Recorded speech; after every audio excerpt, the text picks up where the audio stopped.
Hello, ladies. So, I wanted to hop on here. Well, first and foremost, welcome. Thank you for clicking. Please like, comment, and subscribe to let me know, if you want more content, what you want that content to be, what do you want the discussions to be about, what's been on your mind, so on and so forth. So, please do that. So, I wanted to hop on here and talk really quickly about ups and downs. One minute you feel high and you're excited and you're optimistic, and the next minute you're low and depressed and sad. And I've been going through that, and it's so funny because I get on Marco Polo with my friend. We, communicate through Marco Polo. And it's so funny because when I look back at the footage and just our conversations from like the days, it's like one day I'm excited and the next day I'm not. And I'm like, why is that? Why is there so many ups and downs? And so we were talking one day and we were trying to figure out why one day we're both like either happy and we're both on different spectrums. Because if I'm on 1,000, she's like on 0, and vice versa. And so I was like, you know what? I was looking at a sermon one day, and it talked about how Elijah was up high. He had a great victory against Jezebel, and then the next minute he hiding and he's scared in a cave. Okay, so real quick, I'm going to read parts of, I think we're in 1 Kings 18. So it says, Elijah kills prophets of Baal. During the 3rd year without rain, the Lord spoke to Elijah and said, go and meet King Ahab, and I will send rain. So basically, King Ahab was married to Jezebel. Jezebel was a wicked woman. She was killing all of the Lord's prophets. And so they were hiding in caves trying not to die from this girl, right? And so what happened was God told Elijah to go meet Ahab. All right, so on the way to meet Ahab, Elijah runs into the prophet Obadiah. I like giving them nicknames, so we're going to call him O. So when Elijah and Obadiah, or O, end up running into each other, O was basically surprised to see Elijah. All right, so we're in verse 7. While Obadiah was on his way, Elijah met him. O recognized Elijah, so he bowed down to the ground and said, Elijah, is it really you? Yes, Elijah answered, go tell your master that I am here. Then O said, what wrong have I done for you to hand me over to Ahab like this? So basically, O was telling Elijah, listen, Ahab and Jezebel is out here killing prophets. So I hid them in a cave. Like there's 50 in one cave and 50 in another. So he's like, what have I done to you to hand me over to Ahab so I can die? It's like, what I do? And so he said he will put me to death. As surely as the Lord your God lives, the king has sent people to every country to search for you. He's talking to Elijah. If the ruler said that Elijah was not there, Ahab forced the ruler to swear you could not be found in this country. Now you want me to go to my master, Ahab, and tell him Elijah is here? It's like, you crazy. You crazy. I'm not going to say that. The Spirit of the Lord may carry you to some other place after I leave. If I go tell the king Ahab you are here, and he comes and doesn't find you, he will kill me. I have followed the Lord since I was a boy. Haven't you been told what I did? When Jezebel was killing the Lord's prophets, I hid 100 of them, 50 in one cave and 50 in another. I have brought them food and water. Now you want me to go tell my master you are here? He will kill me. Listen, O is not playing. He's like, I'm not going. You got to be out your mind. Okay, it's not funny, but O ain't playing. He's not going. So O went to Ahab. Oh, wait, hold on. I'm on 15. Elijah answered, as surely as the Lord all-powerful lives, whom I serve, I will be seen by Ahab today. So basically, Elijah's like, I'm not going to run. I'm here. You go tell your master that I'm here. Tell your master to come see me. So 16. So went to Ahab and told him where Elijah was. Then Ahab went to meet Elijah. When he saw Elijah, he asked, is it you, the biggest troublemaker in all Israel? Listen, I have never read this before. This is my first time reading this. So I'm excited. I don't know. I hope, are y'all excited? Are y'all trying to figure out what's going on? Because I am. Okay, so Elijah answered, I have not made trouble in Israel. You and your father's family have made all this trouble by not obeying the Lord's command. You have gone after the Baals. Now tell all Israel to meet me at Mount Carmel. It's not caramel, it's Carmel, I guess. Also bring the 450 prophets of Baal and the 400 prophets of Asherah who eat at Jezebel's table. I hope I pronounced that right. So basically, he's telling him, get all your people, bring them to Mount Carmel, and let's have this battle. So verse 20. So Ahab called all the Israelites and those prophets to Mount Carmel. Elijah approached the people and said, how long will you not decide between two choices? If the Lord is the true God, follow him. But if Baal is the true God, follow him. But the people said nothing. Elijah said, I am the only prophet of the Lord here. I'm the only one. The rest of them are in caves, hiding. I'm the only prophet of the Lord here. But there are 450 prophets of Baal. Bring 2 bulls, let the prophets of Baal choose 1 bull and kill it and cut it into pieces. Then let them put the meat on the wood. Basically, prepare the wood. We about to have a battle of the gods. We're going to sacrifice to our gods and we're going to see which ones show up, is basically what Elijah was saying. So this is why I say it's like a rap battle, because like in rap battles, I don't know if you watch them, but my husband watches them often. And so what happens is it's just like wilding out. You got people over here who repping this squad and people over here who repping this squad. And so he's like, basically, let's have a battle of the gods. You sacrifice your bull, I'm going to sacrifice my bull to my god. You do yours to yours. And we're going to see which god shows up. So all the people agreed that this was a good idea. Let's see what happens. So then we're on verse 25. Then Elijah said to the prophets of Baal, there are so many of you, so you go first. Choose a bull and prepare it. Pray to your God, but don't start the fire. So they took the bull that was given to them and prepared it. They prayed to Baal from morning until noon, shouting, Baal, answer us. But there was no answer, and there was no sound, and no one answered. They danced around the altar they built. Verse 27, at noon, Elijah began to make fun of them. Pray louder, he said. If Baal really is a god, maybe he is thinking or busy or traveling. Elijah's funny. Maybe he is sleeping, so you have to wake him up. Like, what's going on? He too busy for you right now. Okay, yes. So it says, the prophets prayed louder, cutting themselves with swords and spears until their blood flowed, which was the way they worshipped. So they worshipped this god by cutting themselves and I guess just leaking their blood everywhere. The afternoon passed, and the prophets continued to act like this until it was time for the evening sacrifice. But no voice was heard. Baal did not answer, and no one paid attention.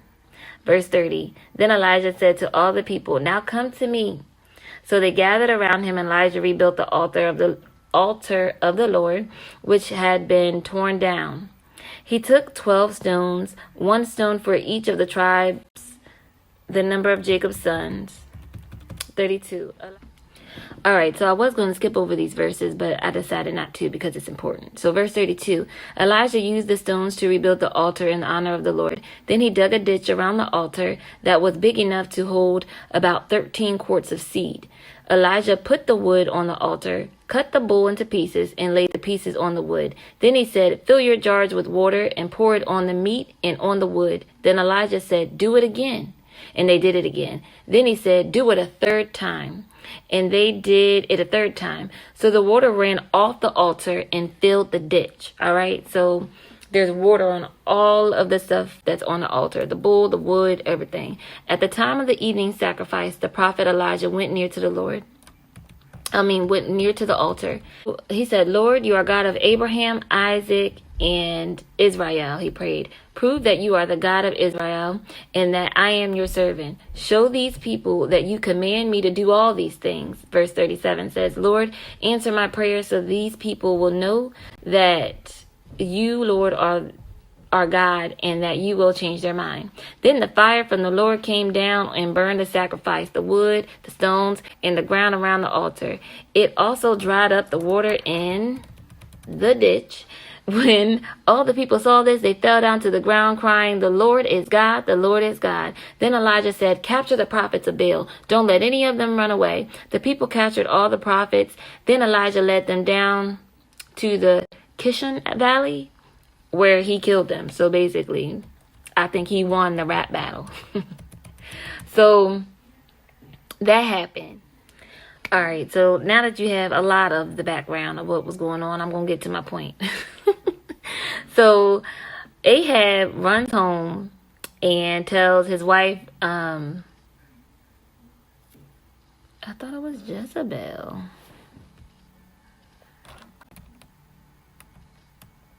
Is that a typo?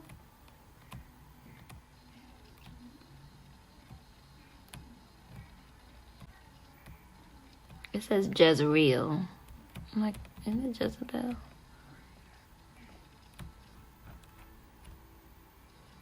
Oh, yeah, it was a typo. Alright, so Ahab, after this happens, Ahab runs home to his wife and tells her what happened.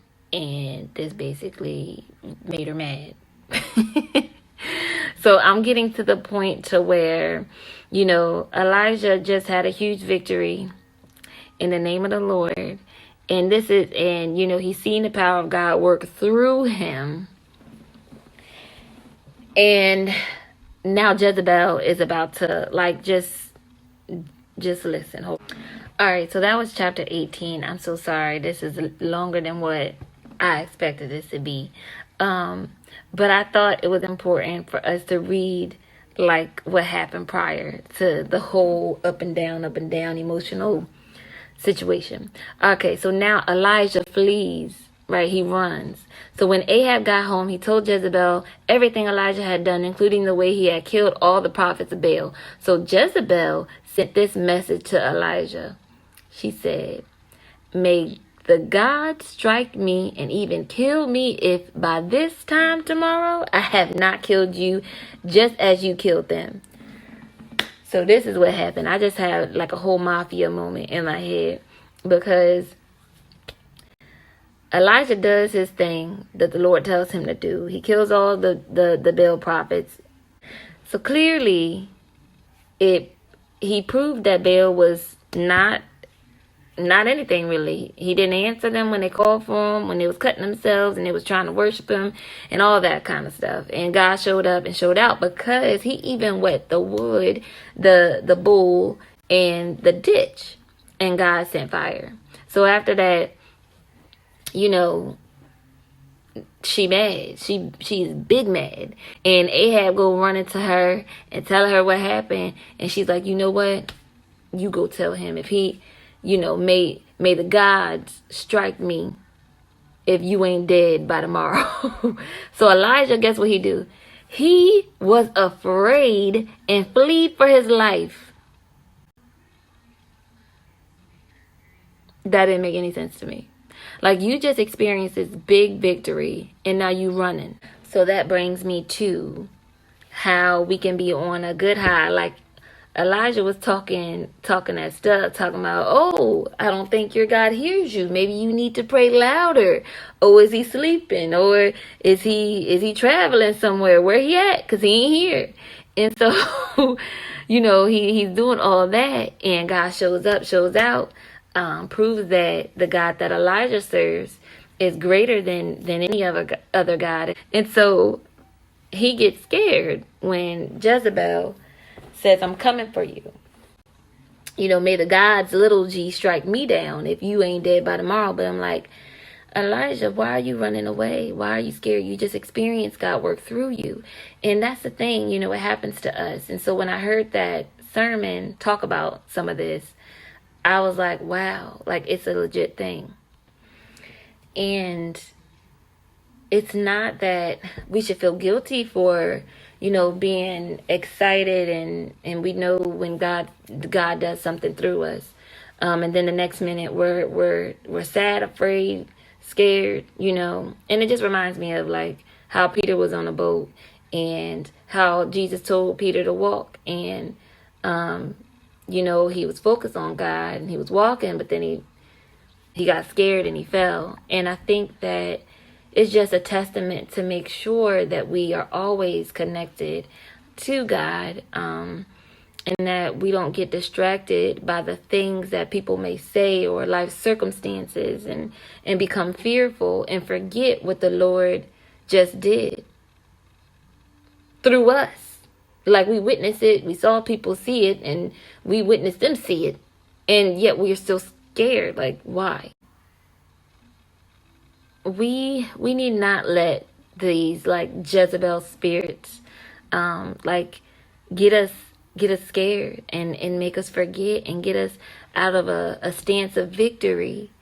Like he literally just proved them wrong, and everybody saw that. So why are you running? Why are you running, Elijah? Why are you tripping, Brittany? Why are you tripping, girl? Like, God has moved in your life. I'm almost sure of it. You are watching this video. You are alive. And so it's like, don't forget what God has done. No matter how small you believe it is, or how big you believe it is. He's moving. He's doing miracles every day. And so we need not forget that and not be afraid and scared. Okay, so what happened after that, I'm just going to give you I'm not reading all that. Elijah runs to Mount Sinai. The Lord asks him, what are you doing here? Elijah tells him what happens, and God basically told him to go back the way he came, and then he told him to anoint certain prophets. So basically, Elijah begins to anoint certain people that God directs him to become prophets. I guess he rebuilding his posse. He rebuilding his clique because Jezebel killed the rest of them because it was only him left. And so the Lord instructed him to basically get more people to be prophets and to serve him. What that says to me is Elijah got up. He had a moment with God, and God basically told him, listen, you go back the way you came. Get back to doing what I told you to do. And not to fear anything. And what that says to me is that we need to, whenever we have those moments and those times where we are on a high, the Lord uses us, we're in a good mood. You see God being active in our lives. And then, maybe we're around someone and it triggers us and it sets us back, it puts us into depression, and it or we get scared for whatever reason. We gain anxiety for whatever reason. We need to recognize that and then tap into the word of God so he can then comfort us, give us what we need, and we can go back to being great in him. I believe in spirits. I believe in the energy that people have, and I believe it spreads. So you want to be sure that you're around good people and that you talk to good people. I hope it encourages you. I couldn't I just felt like I should share it because I think that there's more